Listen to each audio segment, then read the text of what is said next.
Excelsior, fight fans, and welcome to KO Fantasy Boxing's video wrap-up of International Boxing Hall of Fame Induction Weekend, Day 2. The Hall of Fame grounds in Canastota were the place to be on Day 2. Glen Johnson stopped by to give a ringside lecture. Later, James Smith gave an in-ring demonstration with 2014 inductee Joe Calzaghe. And later, the annual fist casting ceremony was held, all on the Hall of Fame grounds. Here are some highlights. First up, Glen Johnson. How I got involved in boxing, I was 20 years old, a little bit overweight, and started looking for a gym to work out, trying to lose some weight. I went to a gym and it had PAL on it. It was a minor police athletic program. And I went inside, asked the people there about what is going on, how it is. They was putting it together. It wasn't up and running yet. They were just putting it together. They said, it's going to be a boxing gym. And if you live in the area, it's free. Free fit into my budget. So obviously I signed up right away and I was a part of it, and I started training, started learning the skills, and the trainer asked me if I wanted to be a part of the amateur boxing, and I said if you think I can do it, I do it. And 3 years later, after winning some amateur fights, he asked me if I want to turn pro. I said, you think I can do it? I'll do it. And we turned pro, and the history, you know it, and here we are today. I'm very excited. Like I said, I accomplished way more than I started out to accomplish. I was wanting to lose weight. That's all I wanted, and I accomplished all of this. And sitting here in front of you today, I'm very excited and pleased. Thank you so much. Now I did ask you because I saw in my notes and I was just a little bit surprised, but it noted that you were still active. To what degree and what can we? Well, I'm active. I'm actually trying to get a rematch with Bernard Hopkins. I've been trying to get that rematch now for about 10 years, and right now he's a champion, so there's no better time than the present. But now I'm also looking to go fight in Africa. On the anniversary of Muhammad Ali George Foreman, is the 40th anniversary, the 28th of this month, in the formerly known as Zaire. They call it DR now, but we're going there in 28 and fighting a cruiserweight fight against some name I cannot pronounce, so I'm not even going to try it first myself. So we're looking forward to that, and I'm in pretty good shape, and we're going to take the next 3 weeks to get in better shape, better prepared, and take care of business. Question right over here. Mr. Johnson, welcome to Canastota. You've been one of my favorite fighters for years, and in my opinion, one day your name will be in that building. Thank you so much.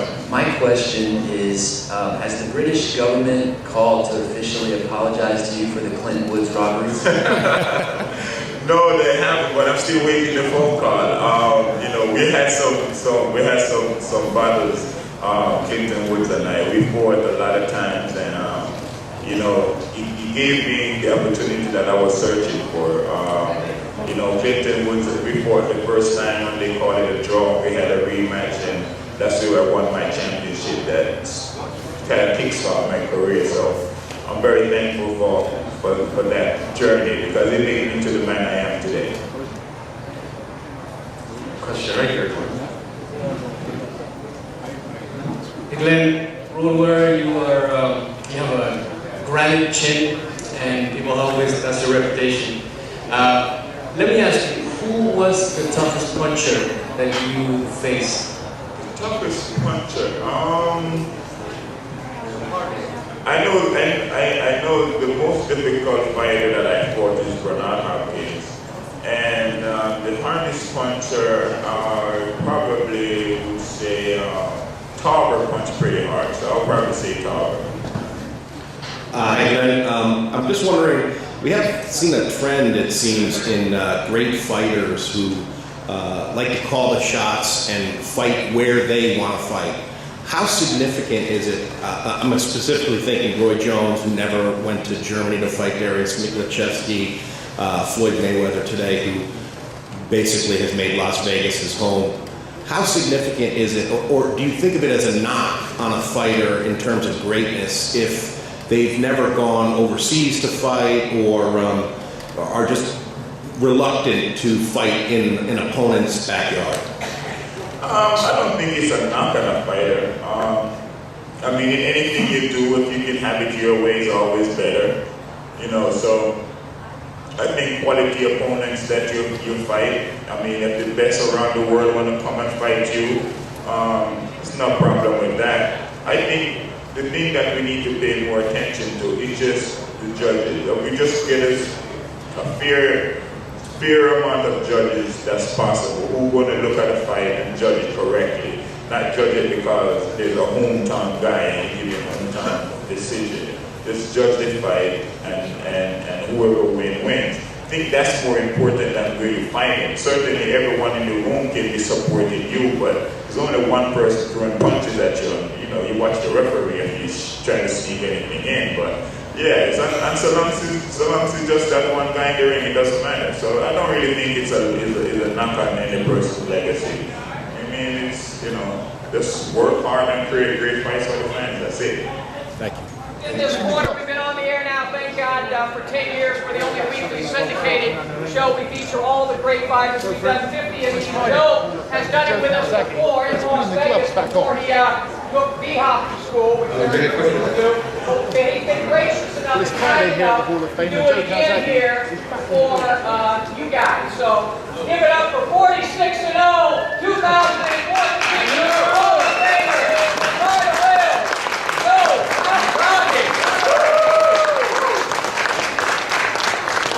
Actually, he's 46-1, but our fight didn't air, but it is going to now. I probably should have said that beforehand. What we're going to do is talk a little bit about the great style and technique that led a guy to a pretty damn good record, 46-0. Yeah.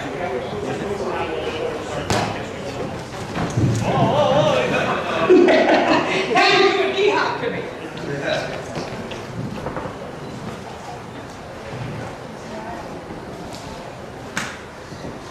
No, not on it. Sure, okay. That's it. Come on. Hit it. Hit it, Smitty.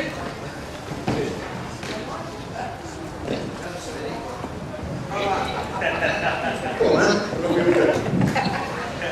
Don't mess up the hair.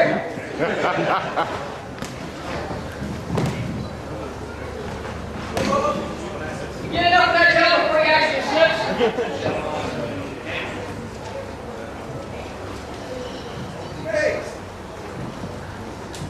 Body?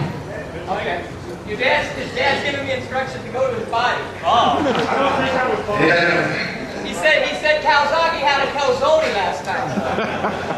They have those here, don't they, in Canastota?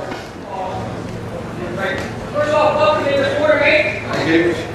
Congratulations on 2014. What does it mean to you when you try it? That's amazing. I was being very sure to see the top. I think it was exciting and fantastic, and you know, team that gave us good score, and we lost to the Hoya, which we had the championship in Boston. Amazing, obviously, we had it, found the boy. All being the top, it was a very man moving here, so yes. Well, let's talk about some of that style and technique that led you to be 46-0. Southpaw, of course, so that means you did it also very educated. Right jab. Talk about your jab and how Calzaghe jab and the importance of it in your career. Yeah, obviously being southpaw, if I move from the right, so obviously get away hand it came to right southpaw. So I was like, some people got things. And even if you're sometimes they come this way. I was the left hand on the top. So the best way to is really. So for you, a left jab could mean so many things. It could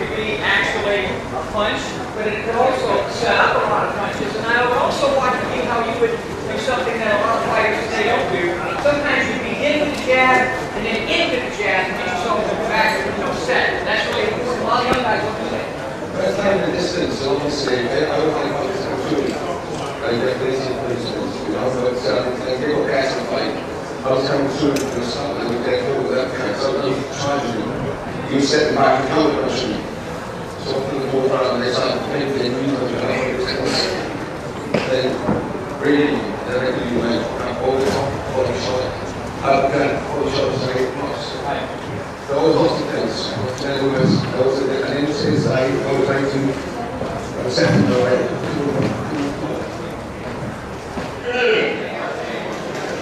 I'm John Hunt, and as Joey said, I'm going to try to explain what this is all about, what we're doing. For most of you who've been here, oh, by the way, if you wondered, I'm here to model the shirts from the gift shop. So if you want one of these nice orange shirts, you can go to the gift shop.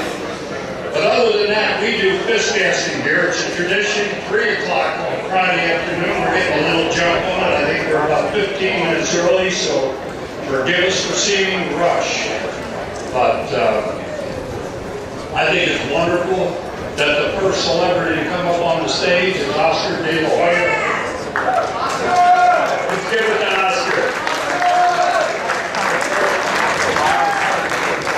There's a tradition with this fist casting that goes back to 1990, the first year that we inducted Hall of Famers. And the tradition, that's for the Hall of Fame. But before that, Dr. Walter Jacobs, a New York City dentist, actually cast hands in the 1920s, 30s, and even the 50s. Some of the older antique-looking fist castings in there are from Dr. Jacobs. And when he donated his collection, we said, well, we're going to carry that tradition forward. We use a material called alginate. That's that peppermint tasting thing that you put in your mouth when you go do a tooth impression. And that gives a very precise impressions. We even can see Oscar's fingerprints when it's done. If you've been in a museum, you see those hands. And then when we're done getting that very precise impression, we send the alginate container down the table and we pour what is called dental stone. It's a plaster of Paris, a very quick setting. I think most of the boxers agree that one hand is enough for the museum, and it's a wonderful. So without any further ado, we got Oscar. He's already got Vaseline on his hands.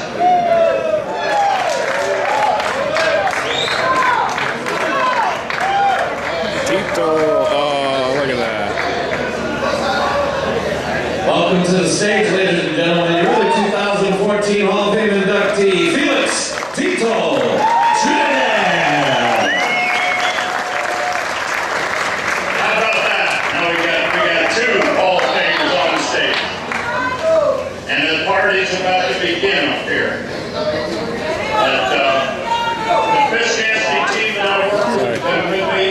And this is what we hope to have from each of the fighters, a hand that looks like a real hand. Alexis Arguello said that this is one of his greatest throws, to leave a piece of himself here for all time. And how profound is that today when we think about Alexis Arguello?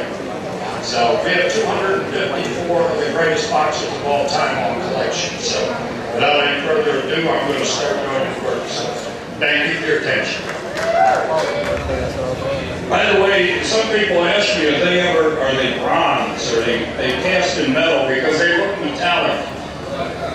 It's a trick. We use airbrush paint. It's a metallic paint, metallic acrylic paint. And that's what we do. We airbrush them, 6 or 7 coats of copper. And then we take gold leaf and with a rabbit hair, very soft rabbit hair brush, we take that gold leaf and we buff it so that it gives that antique look and it brings up the knuckles and the veins. So I ask you, take a look in the hall and you'll see some of the history done in the past. We typically keep about 45 or 50 on display and we move that display around.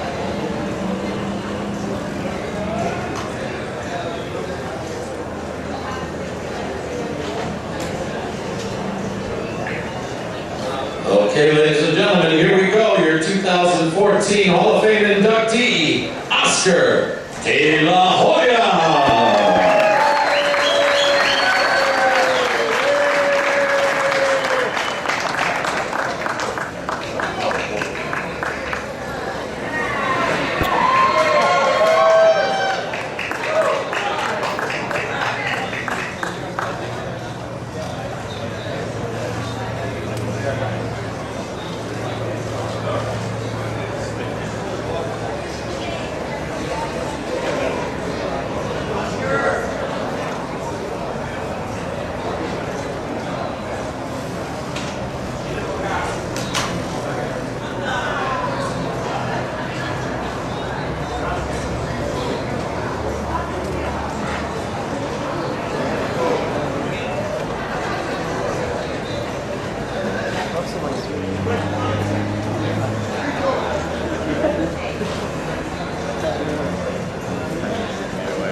Yeah, usually, if somebody just asks, how's it feel, Oscar? They usually say it's very cold. Very cold, right? Cold, cold. And the other thing that we get asked is, how do we get my hand out? And we did have one time where Kenny Buchanan stayed in a little too long, and we had time getting him out, and those fingers at the end were all purple like that. Nobody knows what a hickey is, but that's what happened to Kenny's hands. Don't worry, Oscar. We're not gonna worry about that. Steele!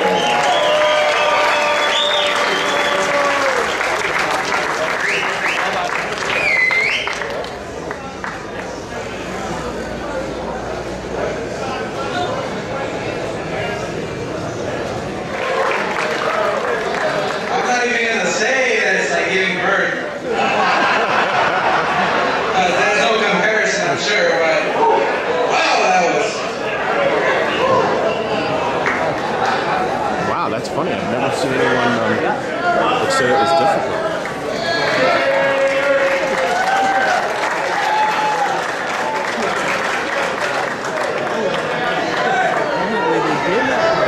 Yeah, wow. It dries quick.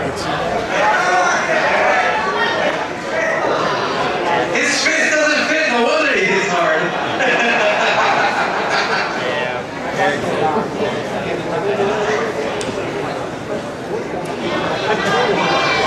Also, ladies and gentlemen, welcome to our stage in 2014 Hall of Fame inductee, promoter Barry Hearn. Barry Hearn, everybody.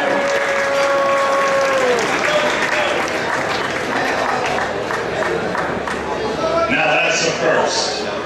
We usually take a real good look at the hand and we say, okay, this container will work or this one won't. And we made a mistake.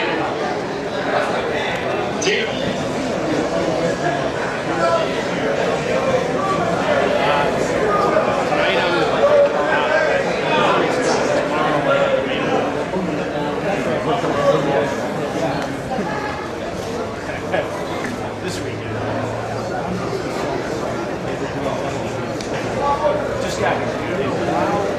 Ladies and gentlemen, also joining us, put your hands together for champion Andre Ward, Olympian.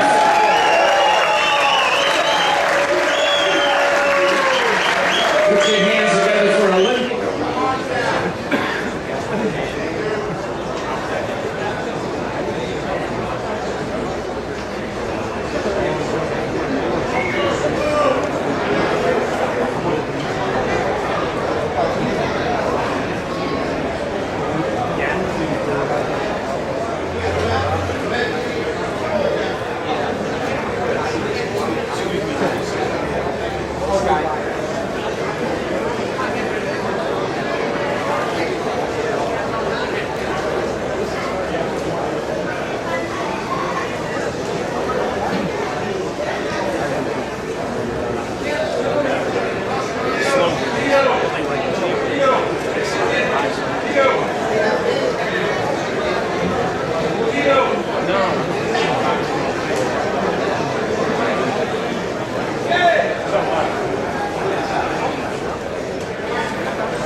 Until next time, fight fans, I'm Alex Pierpaoli.